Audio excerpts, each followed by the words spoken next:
Ani, Bindige. Hello, welcome. My name is Paige. I'm from Mississaugas of the Credit First Nation, and I'm here today to talk about our history. Now, off the top, I'm going to level with you. We will be exploring the effects which the Indian Act has had on our people. And to tell you how it is not a pretty nor an easy conversation to have. Wherever you're from, if you're in Canada, whether you are Indigenous or non-Indigenous, you are a part of this healing journey too. Now, if you see or hear anything in the story today that makes you feel depressed, anxious, angry, or feel any kind of way that you don't know how to deal with, please remember that it is always okay to talk to your teacher or an adult you trust about how you feel.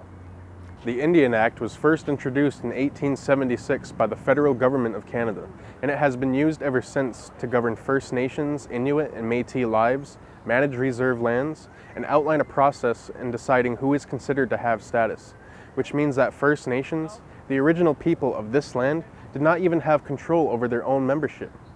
It dispossessed us of our lands, destroyed our self-sufficiency, ruled our culture and traditions illegal, took away our children, moved us into insufficient housing, and devalued women in our own communities.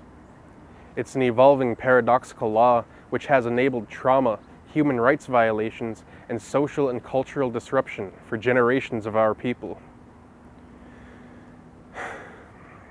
This sure is a lot to talk about, and I understand that it is also a lot to learn about, but that is the reason why we are here, so we can learn. So, Ambe, let's go. We're going to go back to the 1940s, and we'll have a talk with my friend about how some of this shakes down.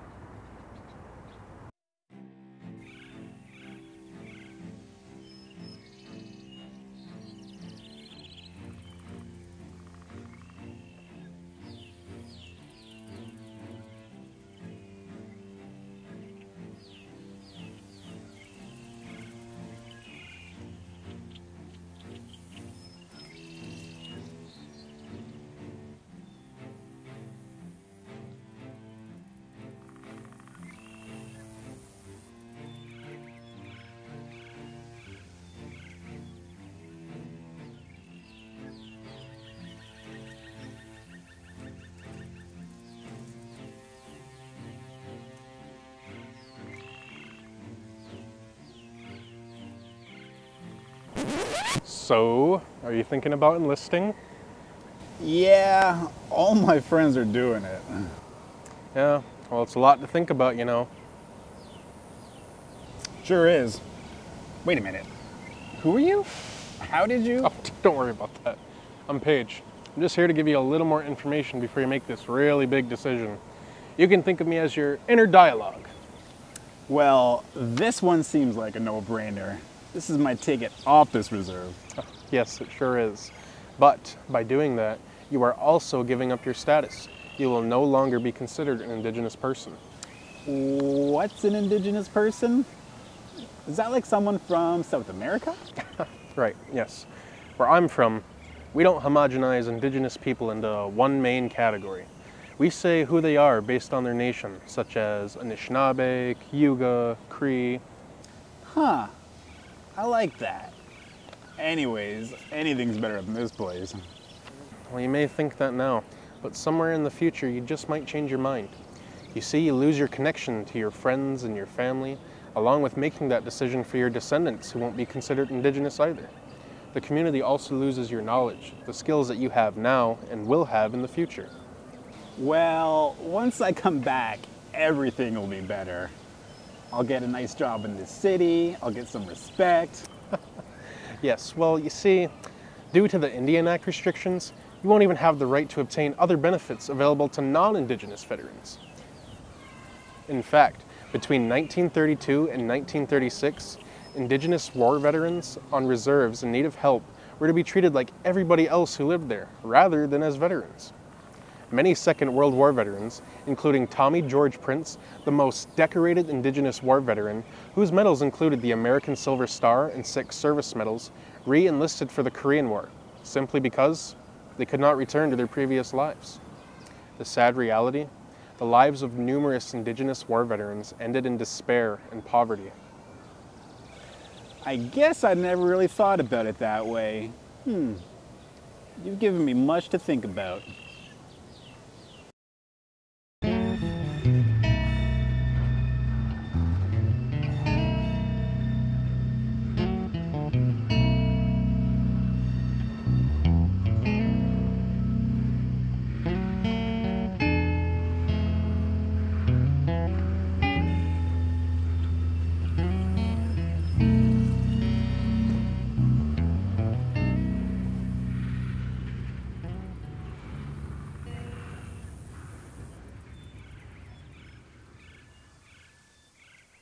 So, where are you headed? It's time to do something with my life, you know? I see, yes. You're on your way to the University of Toronto, right? The Women, Oppression and Liberation course. Looks really neat. Yeah. How'd you know? And who are you? Sorry, I'm Paige. I'm just here to offer support. In what way? Well, you see, the Indian Act sought to deter Indigenous people from obtaining a post-secondary education because it would result in losing their status. The goal was to actively dissuade Native people from contributing to society and the economy. I just don't think it's right that a Native woman can't get educated without losing her status. Can't get married to a non-status person without losing her status. It's not right, you know? What you are doing is an act of resistance. You are pushing back against oppressive systems that were made specifically to work against you. And by doing so, you're helping shape the experience for future generations to come. See, I've been reading a lot about that Mary 2 Act so early.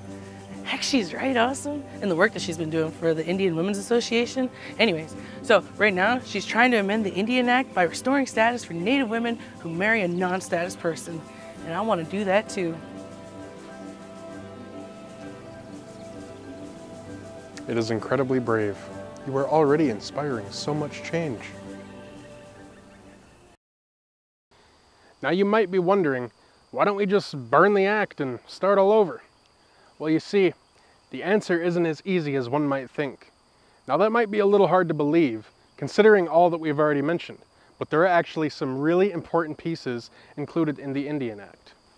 For one, it distinguishes between First Nations and other Canadian citizens and acknowledges that the federal government has a unique relationship and obligations to First Nations. It also means that if the federal government ever ignores their responsibilities, we can take them to court. There are tax exemptions for property on reserves, and reserve lands are protected from seizure. This is really important for First Nations because our reserve lands are only less than 0.2% of our original territory. Another big thing is that the Indian Act protects us, at least a little bit, from interference by the provinces. You see, without this protection, our lands would be vulnerable to extraction and development companies. Many Indigenous scholars believe it is best to let individual First Nations decide their own way forward. One size might not fit all. Some First Nations might want to opt out some or even all aspects of the Indian Act, while others might not. I think one thing that we can all agree on is that the individual First Nations should be the sole decision makers for charting their own way forward. Nahau, Chimegwech, thank you very much for joining me today. I sure hope you learned a lot. Well, Gigawabanagash Okadeganebik. See you later, alligator.